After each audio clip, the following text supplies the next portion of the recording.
Seguimos en la Tucumana de mañana. Antes de presentarla a ella, a nuestra arquitecta, quiero mandar un saludo muy grande a Reconquista, provincia de Santa Fe. Nos están escuchando.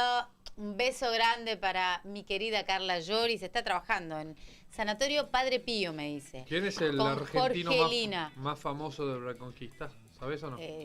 Batistuta. Por su pollo. Claro. Vive cerca, Carla, de la finca de Batistuta. Así que un beso grande para Carla. Y bueno, tampoco es tan difícil, ¿no? Debe ser el 80% de Reconquista la finca de Batistuta. O sea que cualquier cosa que te haga vuelta ya está cerca. Así es grande Reconquista, sí, y hermoso. Reconquista, la zona de Avellaneda, hermoso. Así que un beso. Gracias por escucharnos. Norte de la provincia de Santa Fe. Ya me mandó un mensaje hace como media hora. ¿Qué me saludás? Así que un beso grande a las chicas que nos están escuchando. Bueno, ahora sí, la presentamos a ella, nuestra arquitecta preferida, a la gran Gaby Neme. Yo estaba dengueada en casa, sí, ida, y Gaby me mandaba mensajitos preguntando cómo estaba, que me extrañaba. ¿Vos, Gaby? ¿Vos le mandabas? Algunos le mandé. Me mandó cuando me dieron el alta, pero bueno, ya estaba recuperado. Ya había pasado los días críticos. Ya había pasado los días críticos y el compañero dice, Ana, ¿cómo la llevas? Bueno, le digo, ya pasaron 5 días. Ya me pasó 7. Y bueno. Pero pobrecito. Tuvo que agarrar el barco. Estuvimos acá cuidando el trono de la señorita Ana Pedraza. Pero bueno, me decían, todo no le va a romper porque un poco más pesado, pero no. Quedó bien el trono. Quedó bien. No, todo de bien. Pero te hemos extrañado, Anita. Bueno, gracias, yo también lo extrañé. Es una locura. Andás todo el día y después encontrarte haciendo reposo. Un horror, pero bueno, gracias. Pero bueno, viene gracias. Bien de vez en cuando frenar un poquito. Sí. Cuando empezás el ritmo nuevo te decís, ¿por qué la pasaba mal? Hubiera dormido. Un poquito más. Como hoy, por ejemplo. Un día como hoy, hermoso. Bueno, Gaby, hablamos con los chicos de la marcha y hablábamos del abrazo simbólico en el rectorado de la Universidad Nacional de Tucumán. Y si hablamos de rectorado, vemos la fachada y podemos hablar de un verdadero patrimonio que tenemos nosotros. Sí. Para ubicarnos un poco en el espacio, el rectorado de la UNT está en la manzana de las calles entre La Madrid y Ayacucho, justo en Barrio Sur. Y es un edificio, justamente como decía Anita, que está declarado patrimonio y originalmente perteneció a otra función, digamos, era el Departamento de Aguas Corrientes en ese momento, fin del siglo XIX, como si fuese en Buenos Aires, no sé si ubica el Palacio de Aguas Corrientes, que es ese como muy decorado, bueno, un edificio muy importante, porque a fin del siglo XIX tenía mucha importancia el agua. Empezó a ser el agua potable y después se pasó, cuando se crea la UNT en 1914, se pasan para que se instale ahí la primera, locación de la UNT. Como sabemos, se crea en la época como dorada, digamos, de los grupos de intelectuales, surge del corazón de la Sociedad Sarmiento, que son los que fundan, por ejemplo, la Biblioteca Sarmiento. Y entre esos integrantes estaba Juan Beterán, que como sabemos es uno de los fundadores de la UNT, y se desprende de ellos esa intención de generar primero una universidad pública, gratuita, para formar, digamos, sobre todo orientar hacia la sociedad, pero una mejor formación, porque estaba como muy floreciente en ese momento la sociedad. Pero cuando se crea era provincial todavía, no era nacional. Pasa como un buen tiempo hasta que logran que la universidad sea nacional, porque había mucha resistencia, sobre todo por parte de Buenos Aires, porque no querían como descentralizar la parte educativa, no querían el federalismo básicamente. Entonces había resistencia hasta que en 1921, si no me equivoco, recién se nacionaliza como la UNT. Y ahí se convierte en nuestra universidad un gran polo de todo el norte, como sabemos. Incluso venían en ese momento muchos latinoamericanos, venían gente de Bolivia, de Colombia, de Ecuador a estudiar acá. Era un polo súper importante, educativo y por lo tanto de progreso para toda nuestra provincia. Ya vamos a ir viendo imágenes de lo que era inicialmente ese edificio. Y cuando surge la UNT, Sí. había como cursos aislados, o sea, como que se empiezan a reunir. Por ejemplo, se dan algunos cursos de Derecho en lo que es el Colegio Nacional. Ya estaba el Lillo en ese momento, entonces se daba, digamos, cursos también. Ahí vemos algunas imágenes. Esto, por ejemplo, fue el patio. Creo que es esto en la década del 40, el patio del rectorado. Porque el edificio justamente tiene esa configuración a patios. O sea, alguno ingresa alguna vez, uno entra a través de un gran portal a un patio central. Y todos los espacios están alrededor de ese patio que vemos ahí. Y a los costados vemos unas columnas de hierro que son las típicas. Es reliquia toda esta foto que nos trae Gaby. Sí. Le contamos a la gente que nos está escuchando a través de la 95.9. Postales históricas. Sí. Y algunas están en el Archivo Histórico Nacional, otras en el Archivo Provincial. La verdad que hay muy buenas fotos. Y también me llamó la atención todos hombres en ese momento. Claro, sí. Prácticamente no había mujeres. Bueno, esa es otra. Los primeros alumnos de la UNT, como vemos en otros edificios que hemos hablado anteriormente, siempre, mira, el de traje los hombres, esa era, digamos, lo típico para vestirse, así iban a estudiar, pero ni una mujer en ese momento. Como que en los inicios era como muy reservada para los hombres, por ahí la educación universitaria, eran pocas las mujeres que se animaban digamos, a estudiar y a ir contra toda esa masa de hombres también. Ahí vemos imágenes también de lo que fue la... Qué imponente, Gaby. Sí, es... Muy imponente. La verdad estoy que... escuchando raro. Ahí estamos. Muy imponente. ¿Qué estilo tiene esto? Esto es un estilo académico, sí, porque es de justamente lo que había en fines del siglo XIX y tiene toda una ornamentación de la estructura clásica, o sea, de las columnas griegas, por ejemplo, si vos ves, Anita, ahí en el portal, remite mucho a la arquitectura clásica de Grecia y Roma. Y justamente creo que es coherente con la imagen que quería dar la universidad en ese momento de ser una institución atemporal, con presencia, siempre lo clásico relacionado con eso. Y ese es el atrio, digamos, de entrada, y de ahí vos ingresas al patio central, en donde generalmente se dan... Ahorita como techado, ¿no? Sí, hay esta parte techado, bueno, todo esto techado me parece ahora. Originalmente no, era un patio. Y ahí se dan como los actos más importantes, institucionales, no sé, entrega de diploma. Hay muchos eventos que se dan en ese patio importante. Y ahí mismo también atrás sabemos que está parte de la Facultad de Química, Bioquímica y Farmacia. Hay como algunas dependencias también, no solamente funciona la parte administrativa del rectorado, sino hay dependencias. Y también está la Biblioteca Central. Y ese es el edificio original, el Departamento de Higiene, que me estaban pintados con otros colores, pero es la misma estructura. Nada más que, bueno, hasta la misma reja, ¿ves? Está toda la misma organización. Que justamente respondía a ese concepto de fines del siglo XIX del higienismo, que era sanear la ciudad, porque eso venía desde Inglaterra, que estaba todo contaminado por las industrias. Pero se mantiene la imagen, se conserva esa imagen, no se le hacen modificaciones al edificio. Y nada, y cuando ya se nacionaliza la UNT en la década del 20, empieza ya como el crecimiento y empiezan a crearse las distintas facultades, primero muchas eran escuelas, después facultades, y empieza, desde el principio era el espíritu de hacer extensión, o sea, todas las áreas, la extensión, la educación, la investigación, todas las patas, digamos, que corresponden al desarrollo de la educación. Sí. Y empieza a crecer, se crean las escuelas, como sabemos, las escuelas de la UNT, los museos, o sea, acá, bueno, gracias.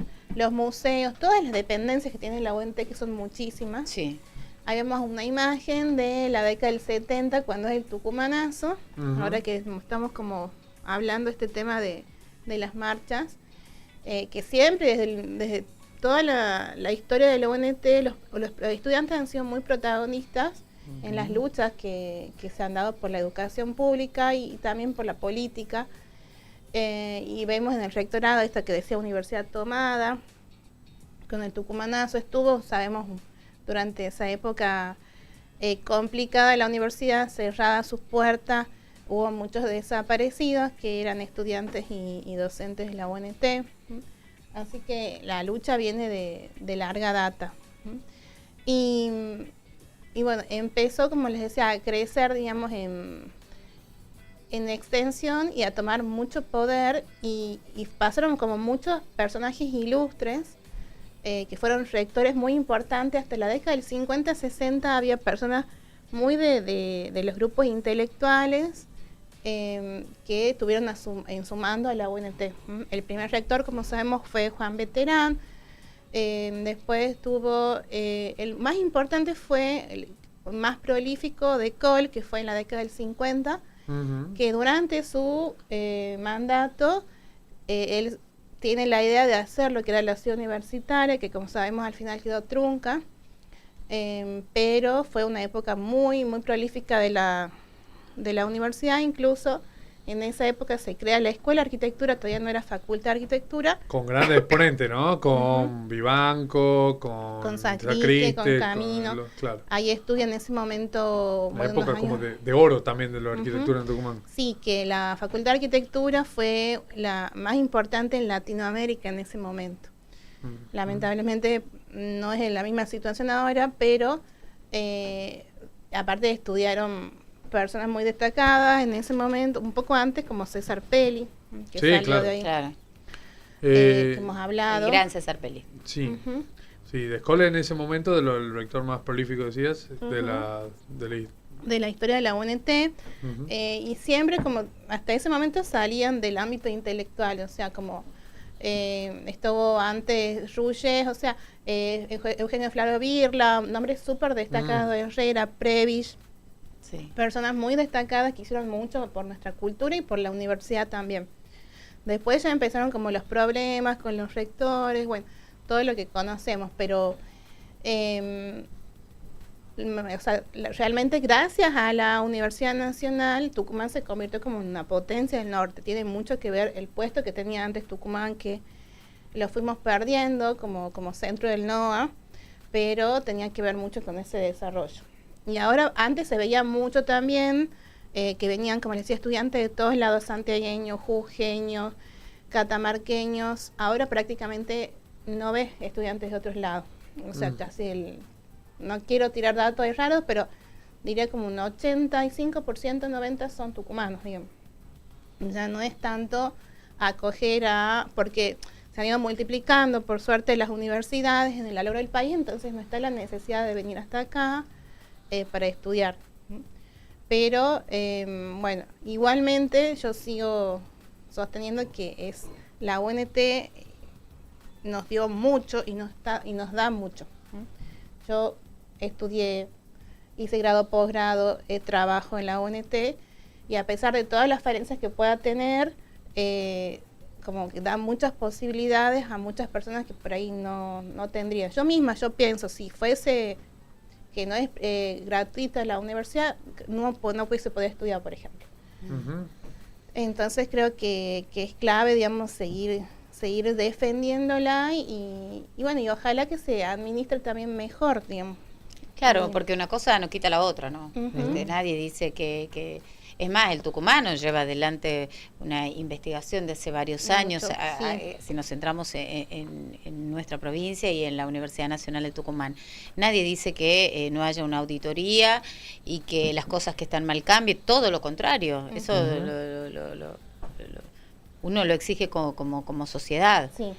No tiene nada que ver ese punto con defender la educación pública y gratuita en el país. Exacto. Sí, y en nuestro patrimonio, siempre hablamos es de un patrimonio nuestro. Además obviamos el edificio en sí del rectorado, la educación pública es nuestro patrimonio también. Y por supuesto, para nosotros en Tucumán sobre todo, que la UNT para mí es un polo clave para todos.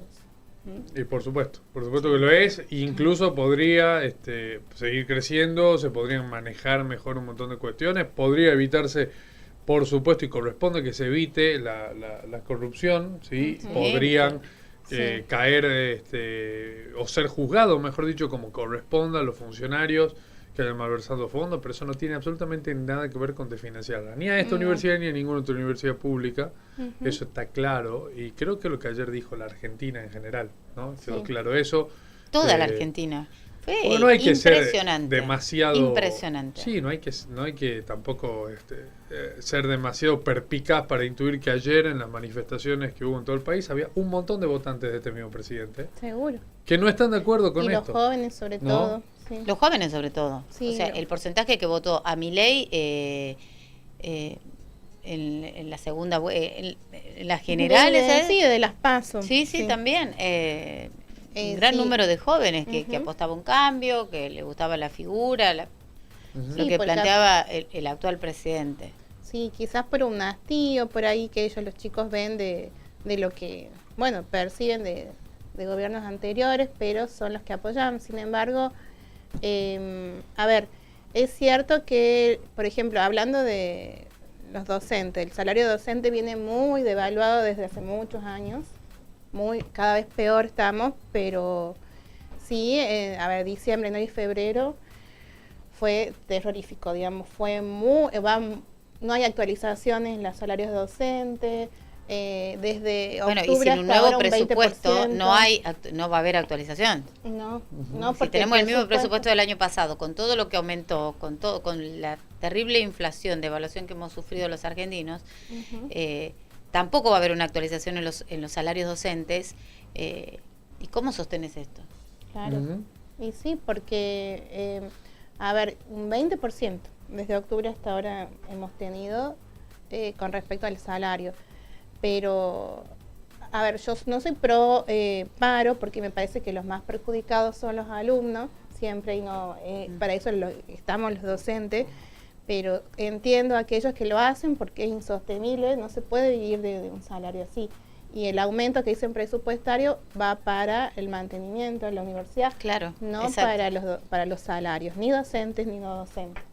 Exactamente, claro, mantenimiento y que el aumento que ha sufrido también es indiscutible, o sea, luz, todo lo que está vinculado con esta parte, ¿no? Sí. En los edificios específicamente. Sí. Bueno, no, está clarísimo que se requiere otro tipo de política para la educación pública a la que este presidente busca tener, ¿no?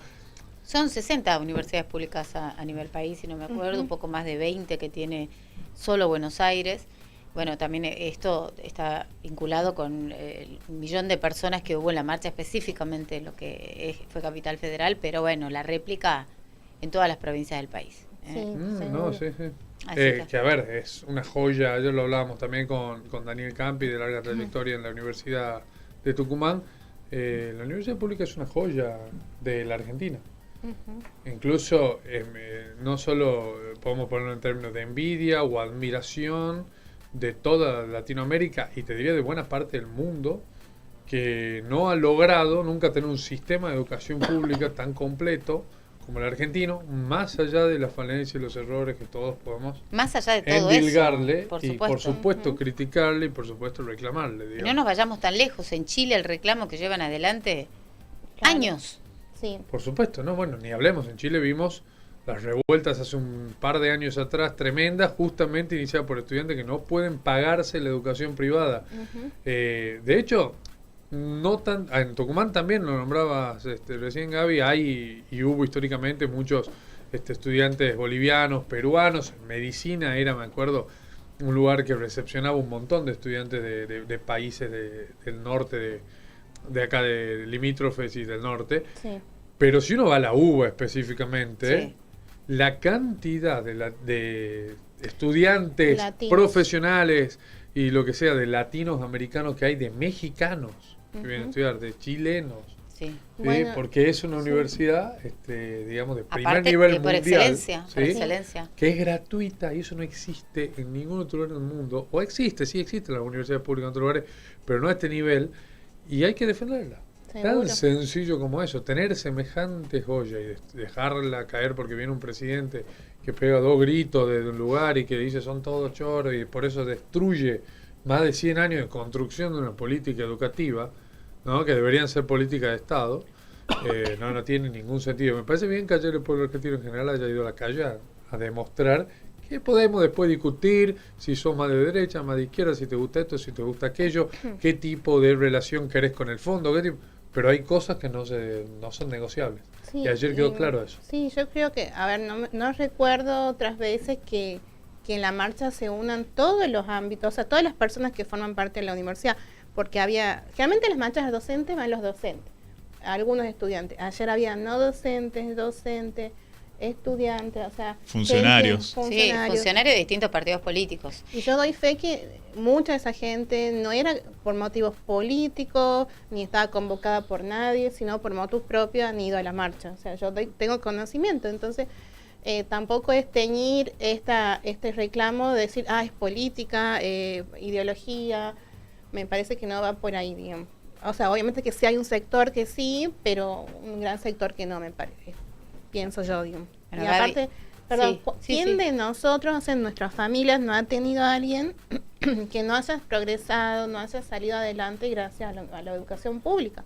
Entonces yo, mi familia, mi papá, santiagueño, vino a estudiar acá, de una familia muy humilde, el único de su familia que pudo estudiar, porque mi abuela fue viuda, muy joven, tenía una verdulería en el mercado de Santiago del Estero, gracias a la beca que se ganó por el gobierno peronista en ese momento, que estaba una beca de Eva Perón, vino a estudiar acá y pudo progresar, estudió ingeniería, se quedó, y quizás de ahí el único, digamos, de su familia, de la familia de él. Entonces, de ahí todos nosotros, los hijos y qué sé yo, entonces muchos tenemos esas historias familiares, digamos. Entonces, capaz que ahora no es tanto, digamos, no pasan tanto esas historias, porque tenemos como más naturalizado, pero gracias a que tenemos una continuidad en la educación pública. Seguro, sí, así es. Bueno, un verdadero patrimonio, como le dice Gaby, y siempre es un gusto, un placer, un honor tenerte cada semana, mi querida Gaby. Y verlos.